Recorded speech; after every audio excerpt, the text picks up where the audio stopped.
we gonna talk about anything good? Or is this gonna be all a bunch of garbage? What are we talking about today? You can't hike naked. Some people don't like you hiking naked. Let's talk about clothing for hiking and backpacking. It's kind of a boring subject, but we still kind of need to talk about it. Welcome back to the channel, friends. This is a backpacking channel and hiking channel and doing stuff in the outdoors channel. So if that's you and you're like me, welcome, friend.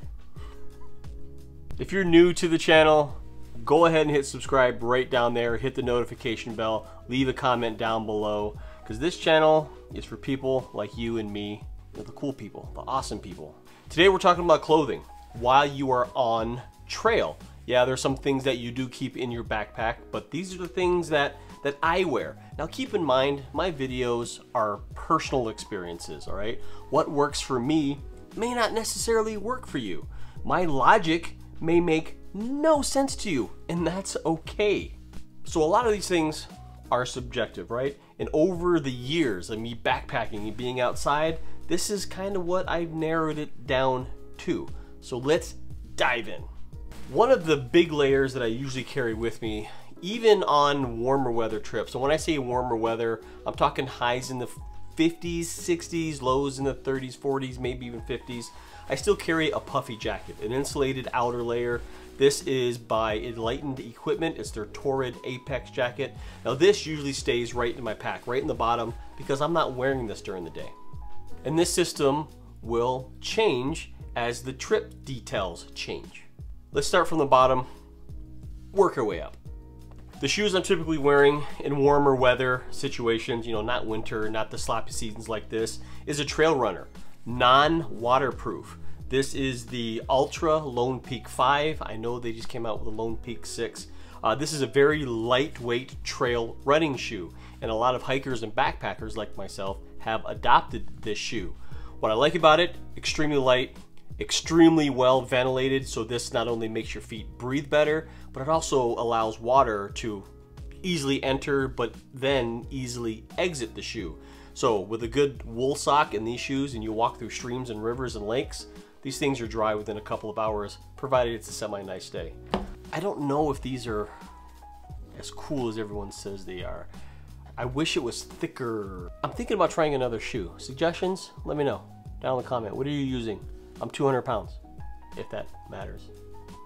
Inside the shoe, I'm a Darn Tough sock guy, and Darn Tough is a manufacturer of wool socks. So these are merino wool socks.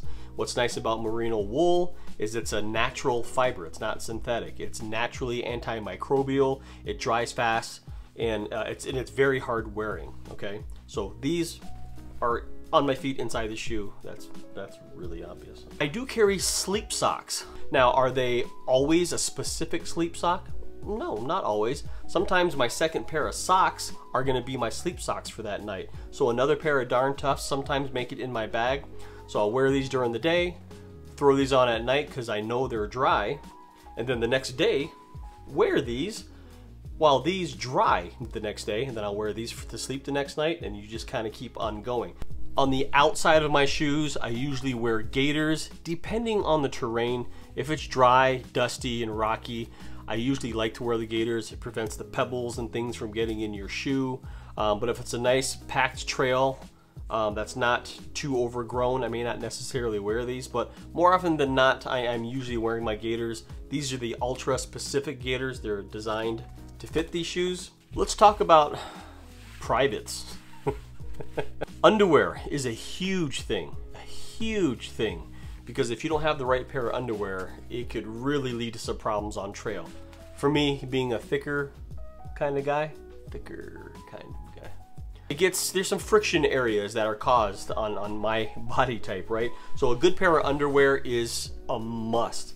These are made by Saxx, S-A-X-X, and they are a synthetic material. They're antimicrobial, and most importantly for me is they create a layer that stops a division that stops my thighs from creating friction fires.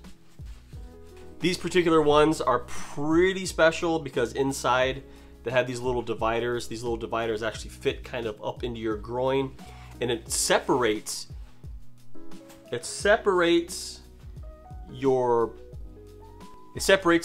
from the beans.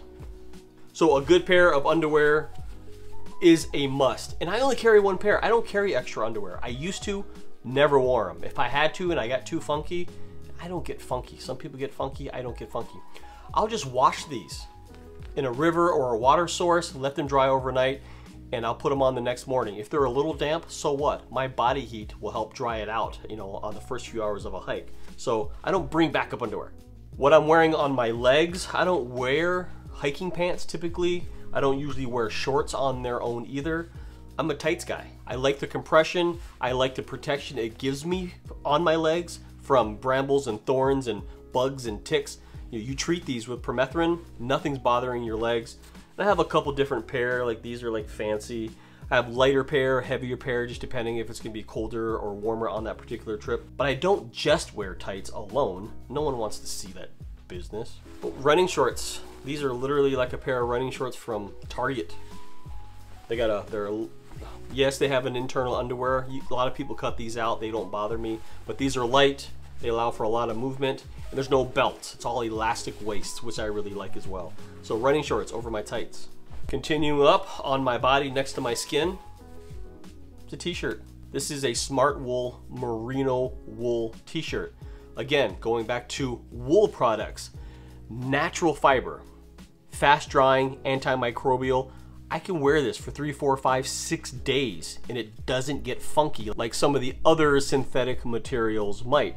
So even if I had to rinse this again somewhere, let it dry overnight, that's fine. I could wear, you know, a different layer to sleep if I had to. Wool layers are amazing, and I don't need an extra shirt just for sleeping or for the next day. Brought them, haven't used them, ended up just carrying them on a trip for no reason. Now, extra layers, I don't carry a lot of extra layers. Most of the time, I'm wearing something like this. This is fairly new to me. This is the Outdoor Vitals something jacket. I forgot what it's called. What's the thing called? Outdoor Vitals. Why can't I think of the name of this stupid jacket? Outdoor Vitals. It's an Outdoor Vitals synthetic mid layer.